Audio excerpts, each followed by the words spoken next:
ఎవరా మూవీ నుండి దావుది అదిరే అనేటటువంటి సాంగ్ వచ్చిందనమాట. ఈ సాంగ్ విన్న తర్వాత నా ఫీలింగ్ చెప్పాలంటే ఫస్ట్ ఫియర్ సాంగ్ రిలీజ్ చేసింది అనమాట. అందులో చూసుకున్నట్లు అందరూ అనిరుద్ధిని తిట్టారనమాట. మొత్తం నువ్వే కానొస్తున్నావు, మా ఎన్టీఆర్ కానొస్తున్నావు బక్కోడా అని చెప్పి తిట్టడంతో ఏమంటే చుట్టుమల్లే సాంగ్ రిలీజ్ చేసింది అనమాట. అందులో ఎక్స్పోజింగ్ ఉంది. అది కాక నువ్వేదో కేరళ కుట్టిది సాంగ్ కాపీ కొట్టా, ఇది కరెక్ట్గా బక్కోడా అని చెప్పి అప్పుడు ట్రోల్ చేశారు. ఇక మీరు ట్రోల్ చేయడానికి వీలు లేదు అని చెప్పి ఈ సాంగ్ అయితే రిలీజ్ చేశారనమాట. ఈ సాంగ్ మొత్తం మీద ఎన్టీఆర్ అన్న డ్యాన్స్ అబ్బా బాబా అమోఘం అబ్బా, నిజంగా వింటేజ్ ఎన్టీఆర్ ఇస్ బ్యాక్ అనమాట. RRR మూవీ తర్వాత అన్న ఇక డ్యాన్స్ చేయడేమో, పాన్ ఇండియా స్టార్ అయిపోయింది కదా, ఇక డ్యాన్స్ మీద ఎక్కువ కాన్సన్ట్రేషన్ చేయడేమో అనేది అంతా కూడా పులి స్టాప్ పెట్టి అప్పుడు ఎన్టీఆర్ నేరా బాబు, అప్పుడు జనతా గ్యారేజ్లో ఏ డ్యాన్స్ చేసినావు, RRR మూవీకి ముందు ఏ విధమైనటువంటి డ్యాన్స్ చేసినావు, దాని బాబు లాంటి డ్యాన్స్ ఇక ముందు కూడా వేయబోతున్నా అని చెప్పి హింట్ అయితే ఇచ్చేసింది అనమాట. డ్యాన్స్తో అయితే అదరగొట్టింటూ నాకైతే ఎన్టీఆర్ తప్ప ఎవరు కనాల. జాన్వీ కపూర్ నిజంగా తనలాగా అనిపించలేదబ్బా. ఇప్పుడు చుట్టుమల్లె సాంగ్లో అయినా రిలీజ్ చేసినటువంటి లుక్ అయినా ఒకలాగా ఉంది, ఈ సాంగ్లో ఇంకోలాగా ఉందనమాట. వేరే లెవెల్ అనిపిస్తుంది. ఇక తనైతే డిఫరెంట్ అనమాట. పర్లేదు, తన ఎన్టీఆర్కి మ్యాచ్ చేసిందని చెప్పి నేనైతే చెప్పలేనులే, కానీ ఓకే తన వంతులో తనైతే బాగానే చేసింది. ఆ బ్యాక్గ్రౌండ్ అంతా బాగుంది, చుట్టూ ఉన్నటువంటి అట్మాస్ఫియర్ అయినా అదంతా కూడా ఒక మాస్ సాంగ్ ఉండబోతుందని చెప్పి మనకైతే క్లియర్ కట్గా అర్థమైంది. మరి ఏ ట్యూన్ అయినా కాపీ కొట్టారా అనేటటువంటిది రేపు మాట్లాడుకుందాం. రేపైతే అన్ని బయటకు వస్తాయి, జాగ్రత్తగా విని బ్రేక్ డౌన్ చేసేటటువంటి ప్రయత్నం చేస్తా. ఈ విధంగా ఎన్టీఆర్ న్యాయం చేసింది అనమాట, జాహ్నవి న్యాయం చేసింది. కానీ న్యాయం చేయండి ఎవరంటే అనిరుద్ధ్ మట్టిక. ఇప్పుడు లిరిక్స్ రాసింది అనిరుద్ధ్ కాదు కదా, లిరిక్స్ బాగున్నాయి అనమాట. ఏందో కీలి మంజారు అక్కడక్కడ గుర్తొచ్చింది, దావుదీరే ఓదాలి అనేటటువంటిది గుర్తొచ్చింది. కానీ లిరిక్స్ ఇంత బాగున్నాయి, కానీ దానికి తగ్గట్టు బీజం పర్లేదు అనేటటువంటి ఫీలింగ్ కలిగింది అబ్బా. ఎందుకంటే బీజం అనేటటువంటిది అనిరుద్ధ్ ఎప్పటికి కూడా డిసప్పాయింట్ చేయడు, వేరే లెవెల్ ఇస్తాను అనమాట.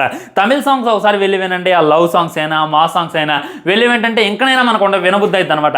అలాంటిది ఇందులో కొద్దిగా డిసప్పాయింట్ చేసినటువంటి ఫీలింగ్ కలిగింది. బీజం అయితే అసలు లేదు, ఇంకా అక్కడక్కడ డప్పుల్ సౌండ్ అవి ఇవి తీన్మార్ సౌండ్ వచ్చిందిలే, కానీ అనిరుద్ధ్ మార్క్ అయితే కనరాలేదనమాట. అనిరుద్ధ్ దగ్గర నుండి మనం కోరుకునేది ఏంది, హాలీవుడ్ లెవెల్లో బీజం. నువ్వు హాలీవుడ్ నుండి కాపీ కొడతావా, బాలీవుడ్ నుండి కాపీ కొడతావా, నీది నువ్వే కాపీ కొడతావా మాకు అవసరం, కానీ బీజం ఇస్తే మట్టికి నెక్స్ట్ లెవెల్ ఉండాలి. ఆ సాంగ్ ఇస్తే మట్టికి లేజ్మెంట్ డ్యాన్స్ అయ్యాలి. అనిరుద్ధ్ మార్క్ అక్కడ కానీ రావాలి. ఆ సాంగ్ ఎలా ఉన్నా సరే అది అనిరుద్ధం వచ్చిండ్రు అంటే ఇదే పోవాలన్నమాట. కానీ ఈ సాంగ్లో మట్టికి ఎన్టీఆర్ అన్న న్యాయం చేసినంత, జాహ్నవి న్యాయం చేసినంత అనిరుద్ధ్ చేయలేదు అనేటటువంటి ఫీలింగ్ కలిగింది. ఫస్ట్ టైం సాంగ్ వింటున్నప్పుడు దీనికి నిజంగా అనిరుద్ధే అన్నారా బీజం ఇచ్చింది, ఇది నిజంగా అనిరుద్ధ్ సాంగ్ అనేటటువంటి ఫీలింగ్ నిజంగా కలిగింది ఫ్రెండ్స్. హార్ట్ఫుల్గా చెప్పేస్తాను అనమాట. ఇది నాకు అనిపించినటువంటి ఒపీనియన్. ఇక తర్వాత మాట్లాడుకోవాలంటే ఈ సాంగ్ ఇప్పుడు ఎవరికి కూడా అంత ఇది కాకపోవచ్చు అనమాట. దా ఊదిరే ఏదో ఊదినట్టు ఉందనమాట. మన రోబో మూవీలో ఉన్నటువంటి కిల్లి మంజారో అదంతో లిరిక్స్ విన్నట్టుంది, ఇందులో ఏముందో అనుకోవచ్చు. కానీ మీరు రేపాగి ఎల్లుండాగి వినండి, అందరి నోట్లో ఈ పాట అయితే నాంతా ఉంటుంది అనమాట. ఇన్స్టాగ్రామ్ రీల్స్లో ఉండొచ్చు, సోషల్ మీడియాలో ఉండొచ్చు, జయ్యం లేస్తుంది అనమాట. ఆ స్టెప్స్ అందరూ కూడా సింక్ చేసేటటువంటి ప్రయత్నం చేస్తారు, కానీ ఎవడు కూడా సింక్ చేయలేడు. ఎందుకంటే అక్కడ వేసింది మన ఎన్టీఆర్ అన్న కాబట్టి ఆయన డ్యాన్స్ని ఎవరు మ్యాచ్ చేయలేడు, ఆయన గ్రేజ్ని ఎవరు అందుకోలేరు అనేటటువంటిది గుర్తుపెట్టుకోవాలి. సాంగ్ అయితే నాకు ఓకే అనేటటువంటి ఫీలింగ్ కలిగింది. ఎన్టీఆర్ అన్న పర్ఫార్మెన్స్ అయితే పీక్స్ వెళ్ళిపోయింది అనమాట. థియేటర్లో మట్టికి తగల పెడతాం అనేటటువంటిది ఇంకా క్లారిటీగా అర్థమైంది. ఇంకా మీకు ఫుల్గా చెప్పాలి అని అంటే ఈ సాంగ్ ఆల్మోస్ట్ 5 minutes ఉందంట, కానీ మనకి 2 నిమిషాల మట్టిగా రిలీజ్ చేశారు. ఆ 5 minutes సాంగ్ ఎలా ఉంటుంది అనేటటువంటిది చూడాలి ఫ్రెండ్స్. మూడోది ఒక ఐటమ్ సాంగ్ రిలీజ్ చేయాలి, లేదా ఒక మంచి మా సాంగ్ రిలీజ్ చేయాలి. కానీ ఈ విధంగా ఒక లవ్ మరియు మంచి కమర్షియల్ సాంగ్ రిలీజ్ చేస్తారని చెప్పి నేనైతే అసలే అనుకోలేదన్నమాట.